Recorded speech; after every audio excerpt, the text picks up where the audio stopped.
Hola Miriam Cap, te presento para nuestro público. Miriam Cap es una vieja colaboradora, es una colaboradora antigua de nuestro primer proyecto, del primer proyecto de la Argentina de educación a distancia masivo para una entidad bancaria alrededor de los años 1985-86. Miriam, estás trabajando en la Universidad Nacional de Mar del Plata. Mar del Plata es la ciudad turística más importante de la Argentina. Y quería preguntarte qué estás haciendo en este minuto allí en tu puesto académico. Bueno, gracias Sergio, gracias por la invitación a dialogar con vos. Es una alegría enorme reencontrarnos después de tantos años, y efectivamente lo que hicimos, en ese momento vos liderabas ese proyecto, lo que hicimos fue totalmente pionero en Argentina en los sistemas de educación a distancia, principalmente en empresas privadas. Ya pasaron muchos años, muchas cosas cambiaron, pero seguimos estando por acá. Vivo en Mar del Plata hace aproximadamente 16 años, trabajo en la Universidad Nacional de Mar del Plata, en 3 unidades académicas. En la Facultad de Humanidades tengo a cargo la materia didáctica general para la carrera de Ciencias de la Educación y para los profesorados que tiene esa facultad, pero además cumplo el rol de asesora pedagógica en 2 facultades muy importantes. Una es la Facultad de Ciencias Económicas y Sociales, y la otra es la Escuela Superior de Medicina, que abrió recientemente acá en la Universidad Nacional de Mar del Plata. En ambas cumplo un rol asesor, en donde vamos generando espacios de formación docente, pero en este momento y en esta coyuntura tan particular del distanciamiento social, todas las unidades académicas requirieron y requieren de un apoyo, de un acompañamiento en el diseño de sus clases para que puedan ser mediadas con tecnologías y que puedan producir aprendizajes genuinos y poderosos. Entonces, mi rol en la Universidad Nacional de Mar del Plata es el de docente, soy investigadora, y además el de asesora pedagógica. ¿Qué datos tienes de la educación a distancia en otras geografías, Miriam?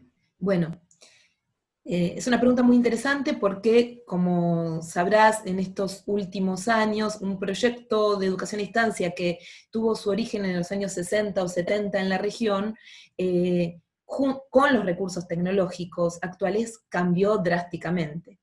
Hoy, como sabrás, países como México, Ecuador, Colombia, Argentina, cuentan con sistemas de educación a distancia que contempla distintos niveles educativos.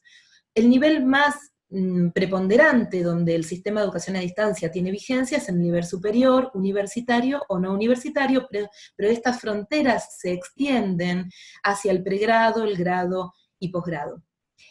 Hasta hace algún tiempo la educación a distancia consistía en una intervención mixta, con momentos no presenciales y momentos que eventualmente en la evaluación requerían de una instancia de presencialidad. Hay algunos países, como por ejemplo Ecuador, cuentan con una ley de educación superior que contempla la educación a distancia, y yo creo que Chile también tiene ofertas educativas de nivel terciario y superior que entienden la educación a distancia como un signo de potencia que va más allá, democratizador, y que va más allá de las fronteras.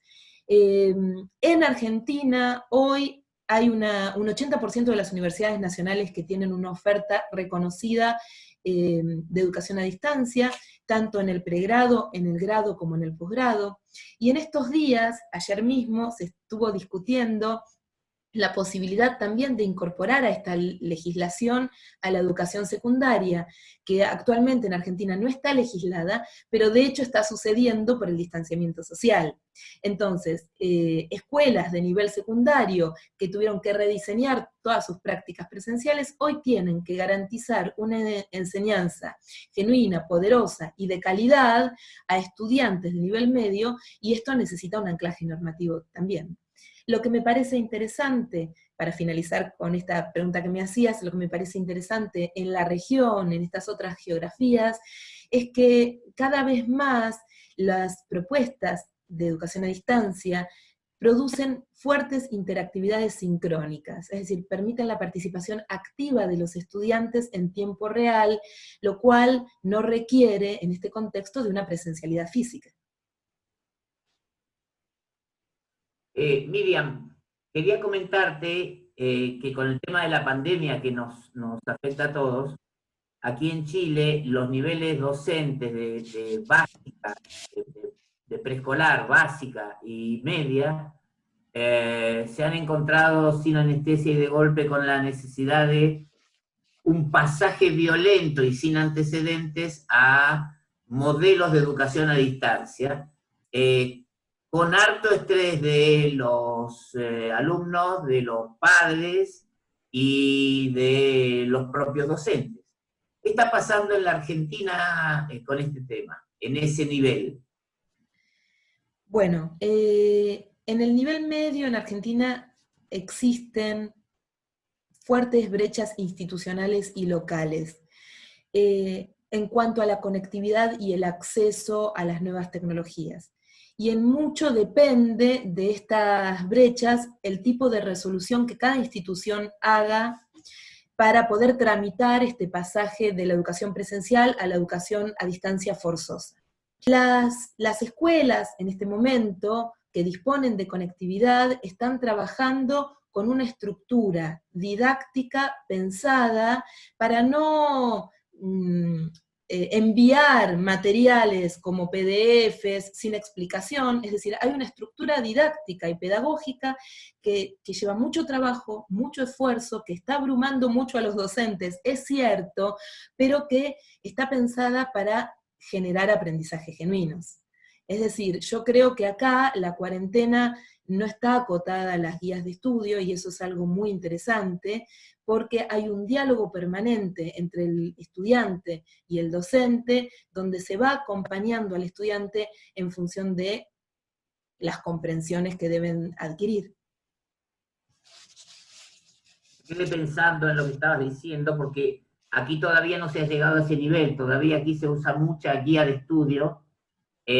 Hace poquitos días recorté una publicación de una serie de profesores privados que se ofrecen a explicarle a los niños las guías de estudio para que las puedan completar.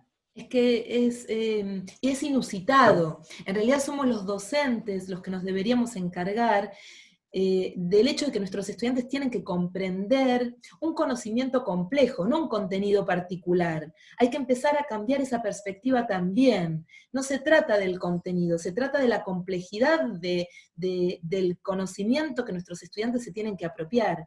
Y para eso los responsables son los docentes, en primer lugar, y no deberían estar desligando las comprensiones en un profesor particular.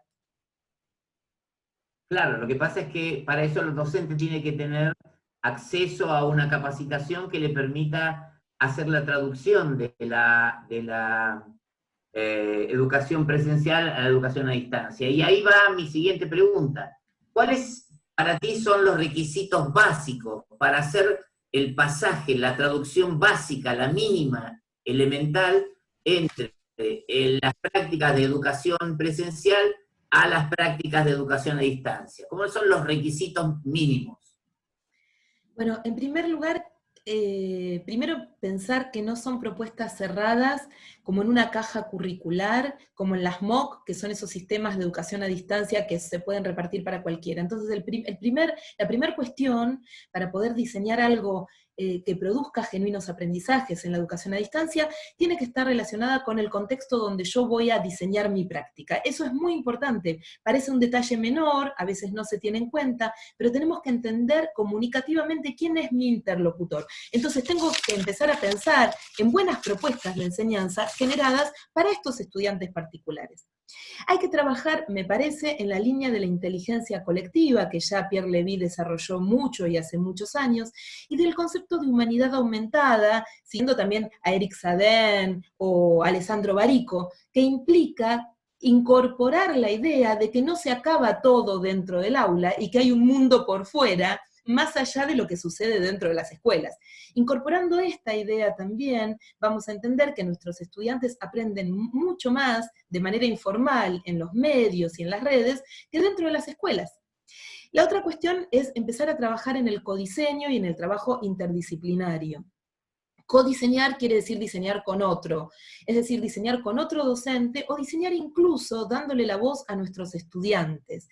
Pensar en una experiencia de aprendizaje y no solo en la transmisión de contenidos. Cuando diseñamos educación a distancia, no tenemos que mandarle un PowerPoint, no tenemos que mandarle un PDF con un libro, tenemos que pensar qué experiencia de aprendizaje, qué actividad le podemos proponer a nuestros estudiantes para que ellos la puedan elaborar, la puedan construir, y que esa actividad los lleve después a preguntarse sobre los conocimientos que están adquiriendo.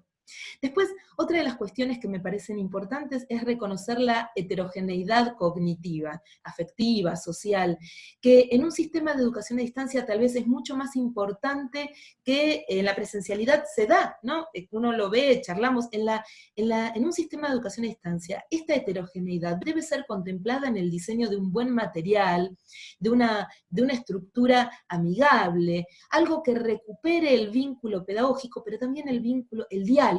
Así como es necesaria la vigilancia epistemológica, es decir, enseñar lo que tenemos que enseñar de manera correcta, lo estoy haciendo sencillo, pero así como necesitamos recuperar esta vigilancia epistemológica, también es muy importante recuperar en la distancia la significatividad de los conocimientos para los estudiantes. Y de ahí considerar esta heterogeneidad. ¿Qué le resulta significativo a mi estudiante? Elaborar un sistema de educación a distancia es un proceso de retrabajos retóricos permanentemente, de preguntas y de repreguntas, donde uno se pone en el lugar del otro, para poder, con cierta empatía, vamos a decirlo así, ponerse en el lugar de quien aprende, y preguntarse aquellas cosas que un estudiante sin ninguna clase de conocimiento se preguntaría, y de ahí empezar a construir una buena clase. Otra de las cuestiones que me parece interesante es, en educación a distancia, es poder mantener un vínculo posible, es decir, que a un docente no se le pida que tenga que hacer el acompañamiento de 200 estudiantes, porque una cuestión importantísima en la educación a distancia es la retroalimentación. Es decir, que el docente tenga una presencia. La presencia no es física, pero es la presencia de la respuesta, es la presencia del acompañamiento, es indicar el error cuando es oportuno hacerlo, y es estimular y acompañar en el discurso a nuestros estudiantes. Entonces, una relación posible. Me parece que para cerrar, así como para hacer una síntesis, me parece que brindar retroalimentación constante de los errores y de las expectativas es una de las claves de los sistemas de educación a distancia. Si el docente se ausenta, si el docente desaparece, si el docente no está presente, el estudiante también se desmotiva. La retroalimentación pasa a ser una de las cuestiones más importantes si uno empieza a diseñar un sistema de educación a distancia. Lo que aparentemente estás diciendo es que una educación sin presencia no significa una educación sin docente. Significa una educación docente en otro lugar, pero siempre presente. Exactamente. A ver, también hay una discusión muy importante. Sergio, vos me conocés hace muchos años y esto lo vengo sosteniendo desde los años 80 y pico, 90. La presencialidad física no implica ausencia. La educación a distancia es sin distancia. Uno puede estar mediado por tecnologías con tanta o más presencia que en una clase presencial. Nosotros, mediados por tecnologías, podemos tener hoy esta charla hermosa, donde vos estás en Santiago de Chile, y yo estoy en la ciudad de Mar del Plata, en Argentina. En otro momento no hubiese sido posible. La presencialidad es decirle al otro, yo estoy acá, te estoy viendo, te reconozco, sé cómo son tus avances, cómo son tus procesos, te oriento en aquellas cosas que me parecen importantes reconducir porque percibo que no estás comprendiendo estos conceptos importantes. La presencia no implica una presencia física, la presencia es una presencia simbólica, es una presencia pedagógica, es una presencia vincular. No hace falta estar encerrados en 4 paredes para que una experiencia de enseñanza y de aprendizaje se produzcan.